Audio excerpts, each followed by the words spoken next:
Hey guys, இந்த ethical hacking சீரிஸ்ல இன்னைக்கு நம்ம எதை பத்தி பார்க்க போறோம்னா ஒரு பேலோட கிரியேட் பண்ண போறோம் Metasploit framework யூஸ் பண்ணி. அதை வச்சு Android device ஃபுல்லா ஹேக் பண்ணி எடுக்கவும் போறோம். கண்ட்ரோலும் நல்லா பண்ண முடியும் நம்மளால.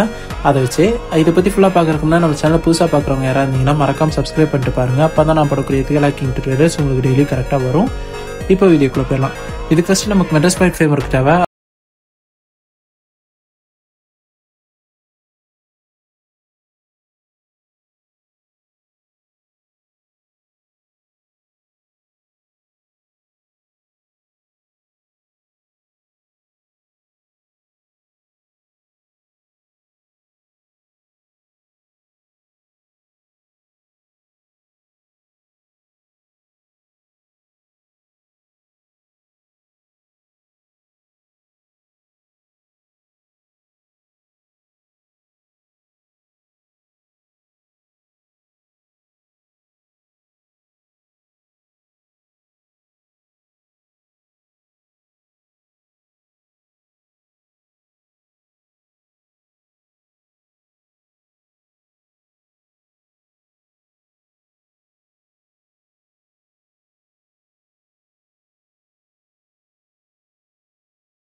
இந்த இடத்துல நீங்க வந்து ls கமெண்ட் கொடுத்தீங்கன்னா நீங்க கிரியேட் பண்ணக்கூடிய பேலோட் இருக்கும். இந்த இடத்துல இருக்கு பாத்தீங்களா.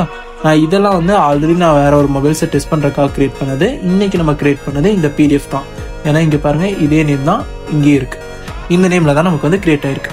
இப்போ இதை நீங்க கிரியேட் பண்ணி முடிச்சதுக்கு அப்புறம் இன்னொரு செட்டப் பண்ணணும். அதே இதுலனா MSF கன்சோல்ல பண்ணணும். MSF கன்சோல் வச்சு தான் நீங்க வந்து ஃபுல் கண்ட்ரோல் பண்ணுவீங்க. அதனால MSF கன்சோல்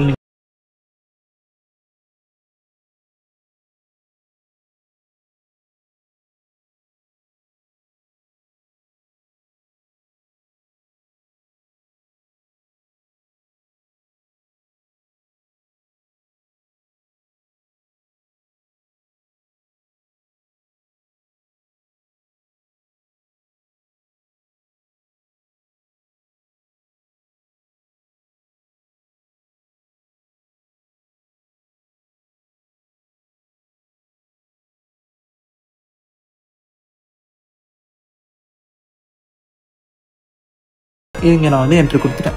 இந்த இடத்துல வந்து உங்களுக்கு இந்த மாதிரி வரணும் மல்டி ஹேண்டலர்னு. இந்த மாதிரி வந்ததுக்கு அப்புறம் நீங்க அடுத்தது என்ன பண்ணணும்னா போர்ட் நம்பர்ஸ் செட் பண்ணும். அதாவது ஐபி செட் பண்ணும். ஐபி வந்து எல் ஹோஸ்ட் நான் சொல்லியிருந்தேன்ல, இந்த ஐபி வச்சு தான் நீ கண்ட்ரோல் பண்ண போறேன் அப்படின்னு சொல்லி.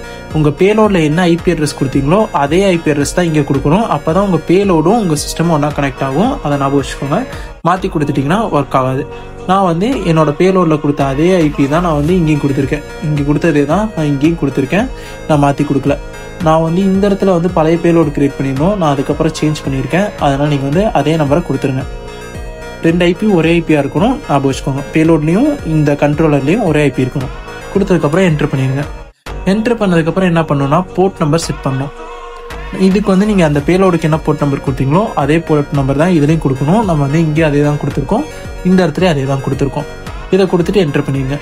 இப்போ என்ட்ரு பண்ணதுக்கப்புறம் நீங்கள் என்ன பண்ணணும்னா விக்டிம்க்கு வந்து அந்த பேலோட சென்ட் பண்ணணும். அதுக்கு முன்னாடி நீங்கள் வந்து எக்ஸ்ப்ளாய்ட்ங்கிற ஒரு கமாண்ட் கொடுத்துடணும்.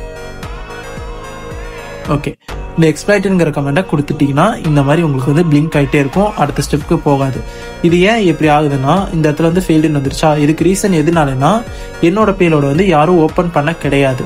ரீசன் என்னன்னா நான் வந்து யாருக்கும் அனுப்ப கிடையாது. அந்த நம்ம கிரியேட் பண்ண பிடிஎஃப் பேலோட நீங்கள் யாருக்காவது வாட்ஸ்அப்லையோ இல்லை எதுலையாவது ஒன்று ஷேர் பண்ணிட்டீங்கன்னா அவங்க அந்த பேலோட ஓப்பன் பண்ணி இங்கே வந்து உங்களுக்கு ரிமோட் ஆக்சஸ் எடுத்து உங்களோட சிஸ்டமில் கனெக்ட் ஆகிடும்.